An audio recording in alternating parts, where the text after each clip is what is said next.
የትራምፕ ሰላምና ጦርነት ፕሬዝዳንት ዶናልድ ትራምፕ ከጦርነቱ ወደ ሰላም አፍቃሪነት ለመሸጋገር ከ48 ሰዓታት በላይ አልፈጀባቸውም።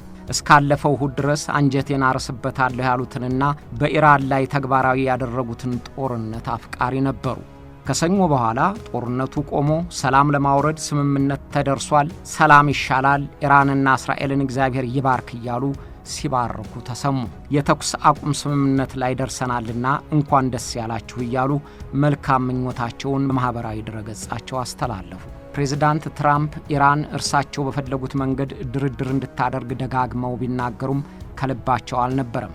የዚህም ማረጋገጫው እስራኤል ኢራንን ማጥቃት ከጀመረች ጀምሮ ተፋላሚዎቹ ተኩስ እንዲያቆሙ የተናገሩት ነገር አለመኖሩ ነው። ኢራን እስራኤል አርፋ ከተቀመጠች ያለምንም ሸምጋይ ተኩስ እንደምታቆም በሳምንቱ የጦርነት ቀናት ውስጥ ደጋግማ አሳውቃ ነበር። ፕሬዝዳንት ትራምፕ ከፈለጉ በአንድ ስልክ ጥሪ እስራኤልን ሊያስቆሟት እንደሚችሉ ይህንንም እንዲያደርጉ ወትውታ ነበር። ግን ፕሬዝዳንት ትራምፕ በኢራን ላይ የጥቃት የኃይል እርምጃ ለመውሰድ በልባቸው አስበው ነበርና ተኩስ እንዲቆም ጥረት ለማድረግ አልፈለጉም።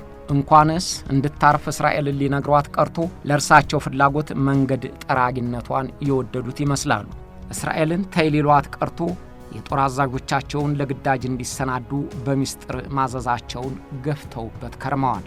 የአሜሪካ የመከላከያ መስሪያ ቤት ኃላፊው ፒት ሄግስ እንዳረጋገጡት የአሜሪካ የጦር ኃይል ወደ ኢራን ዘምቶ የኒውክሌር ጣቢያዎችን ለመደብደብ የሚያስችለውን ዝግጅት ያጠናቀቀው ትራምፕ የ2 ሳምንት ጊዜ ያስፈልገኛል ከማለታቸው ጥቂት ቀናት ቀደም ብሎ ነበር። ሲኤንኤን ከታመኑ ምንጮች አገኘሁ ብሎ እንደዘገበው ከሆነ ትራምፕ የ2 ሳምንቱን ቀጠሮ የሰጡት ተጨማሪ መረጃዎች ተጠናቀው እስኪደርሷቸው ነው። አውሮፕላኖቹ ጥቃቱን ፈጽመው በደህና መመለሳቸውን የሚያረጋግጥ ዝግጅት መኖሩንና ከጥቃቱ በኋላ በመንግስታቸው ላይ ሊያስከትል የሚችለውን ችግር ለማጤን ጊዜ ፈልገው ነበር። በተጨማሪም ከጥቃቱ በኋላ ኢራን የምትወስደው የበቀል እርምጃ ካለ የአሜሪካን ጥቅም በየት በኩልና እንዴትስ አድርጎ ሊጎዳ እንደሚችል ሲአይኤ መረጃዎቹን አሰባስቦ እስኪያቀርብላቸው ድረስ ጊዜ ይፈልጉ ነበር። ትራምፕ የተኩስ አቁም ስምምነት እንድታደርግ እስራኤልን ያልተጫኑበት ምክንያት በእርግጡ የታወቀው ቅዳሜ ለእሁድ አጥቢያ ከባህርና ከአየር ላይ የኢራንን የኒውክሌር ማመንጫ ፕሮጀክቶችን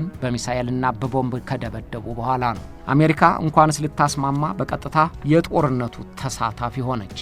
ትራምፕ የተሳካ የልቤን ያደረሰልኝ የኢራን የኒውክሌር ባለቤትነትን ያስጨነገፈ ተልዕኮ ነበር ቢሉም የኢራን መልስ ግን እኛም አውቀናል፣ ጉድጓድ ምሰናል አይነት ነው። ጠቃሚ ዕቃዎቻችንን ባስቀመጥንበት ቦታ ስላስቀመጥናቸው አልተጎዳንም ብላለች። ኢራን አሜሪካን ለመበቀል ሳትውል ሳታድር ኳታር በሚገኘው የአሜሪካ የጦር ኃይል መደብ ላይ ሚሳኤል ተኩሳለች። ኢራን እንደምትለው 6፣ አሜሪካ እንደምትለው 14፣ ኳታር እንደምትለው 19 ሚሳኤሎች የኳታርን ነዋሪዎች ጭምር አስጨንቀዋቸው አምሽተዋል።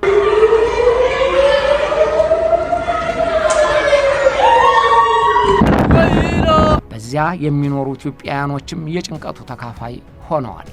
ወይኔ አምላክ በስመ አብ ወወልድ ወይኔ ይኸውና በኢየሱስ ስም ወይኔ ጉዳችን። ኳታር ሚሳኤሎቹን በሙሉ ስላመከንኳቸው ጉዳት አልደረሰም ስትል፣ አሜሪካን በበኩሏ ለኢራን እርምጃ የበቀል አጸፋ ለመመለስ አልፈልግም ብላለች። ወዲያው ፕሬዝዳንት ዶናልድ ትራምፕ ወደ እስራኤሉ ጠቅላይ ሚኒስትር ቤንጃሚን ኔታንያሁ የተኩስ ስምምነቱን ተቀበላሏቸው። እስራኤል የፕሬዝዳንት ትራምፕን ቃል ለመግሰስ የምትፈልግ ልትሆን አትችልም። የሌላትን ቦምብ ከአሜሪካ ድረስ ልከው ዓላማዋን ያሳኩላትን እኛና ኔታንያሁ እንዳንድ ቡድን ተናበን የምንሰራነን ብለው የሚያጎላምሷቸውን ትራምፕ ያሉትን ለመፈጸም እንደማያንገራግሩ የታወቀ ነው። እውነትም ትራምፕ የእስራኤልን ሹማምንት ዋና ታማኞቻቸው በማድረጋቸው የኢራንን ምስጢራዊ የሌሊቱ መዶሻ ግዳጅ ቀድመው እንዲያውቁ አድርገዋል። ኮንግረሱ የዲሞክራቲክ መሪዎችና የኔቶ አባላት ጭምር አይሮፕላኖቹ ከኢራን ከለቀቁ በኋላ ሲነገራቸው፣ ኔታንያሁ ግን ቀድመው ሰምተዋል። ወትሮም እስራኤል ተኩስ ካቆመች እኔም አልተኩስም ትል የነበረችው ኢራን አማራጯም ስለጠበበባት እሽታዋን አስታወቀቻቸው። ወዲያው ትራምፕ የጦርነት ጥሩር ልብሳቸውን ወዲያ ጥለው ነጭ ለብሰው የሰላም አደራዳሪ ሆነው ብቅ አሉ። ሁለቱም ሀገሮች ተኩስ ለማቆም ተስማምተዋል፣ እንኳን ደስ አላችሁ ሲሉም አበሰሩ። ፕሬዝዳንት ትራምፕ የተኩስ ስምምነት መደረሱን ከተናገሩ ብዙም ሳይቆይ የተኩስ አቁሙ ስምምነት መጣሱ እየተነገረ ነው።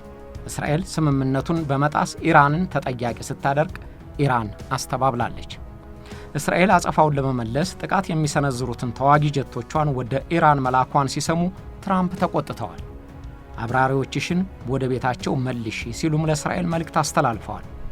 ሁለቱም ሀገሮች ስምምነቱን ቢጥሱም በተለይ በእስራኤል ተግባር አለመደሰታቸውን ፕሬዝዳንት ትራምፕ ገልጸዋል። ይህ የእስራኤል ድርጊት እስራኤል በአሜሪካ እንደማትታዘዝ ለማሳየት ሆን ብላ ያደረገችው እንደሆነ አልጀዚራ የኳታር ዩኒቨርሲቲን መምህር ሐማድ ቢን ከሊፋን ጠቅሶ ዘግቧል። በኢራንና በእስራኤል ጦርነት ትራምፕ ከቀድሞ ጀምሮ ወዳጆቻቸው የሆኑትን አውሮፓውያን ብዙም ዋጋ የሰጧቸው አይመስሉም። እንደ ቀደምቶቹ የአሜሪካ መሪዎች ማድረግ የፈለጉትንም ከነሱ ጋር መመካከር ጊዜ እንደማባከን የቆጠሩት ይመስላሉ። ኢራን ከአውሮፓ ልዑካን ጋር በምትነጋገርበት ወቅት መነጋገር ያለባቸው ከኛ ጋር ነው እንጂ የአውሮፓ ህብረት ምን አገባው አይነት ንግግር እያሰሙት በይፋ ነው። ፕሬዝዳንት ትራምፕ በኢራን ላይ ጥቃት መፈጸማቸው በአብዛኞቹ አሜሪካኖች ዘንድ አልተወደደላቸውም። ሲኤንኤን ባሰባሰበው የህዝብ አስተያየት 56 በመቶ የሚሆነው ህዝብ የትራምፕን እርምጃ ተቃውመዋል። People to use its influence to stop wars, not encouraging the war. ዴሞክራቶች በጦርነት መሳተፍ የሚፈቀደው በኮንግረሱ እንጂ በፕሬዝዳንቱ አይደለም እያሉ ህገ መንግስቱን እንደጣሱ አድርገው ቆጥረዋቸዋል። በዚያም አለ በዚህ ሰላም መውረዱ ለሁለቱ ሀገሮች ብቻ ሳይሆን ለዓለም ሰላምም ዋና ነገር ነው። ስለዚህም ተግባራዊ መሆኑ በጉጉትና በስጋት እየተጠበቀ ነው። ወሬዎቹን ያጠናቀርነው ከሲኤንኤን፣ ከአልጀዚራና ከኳታር ታይምስ ነው።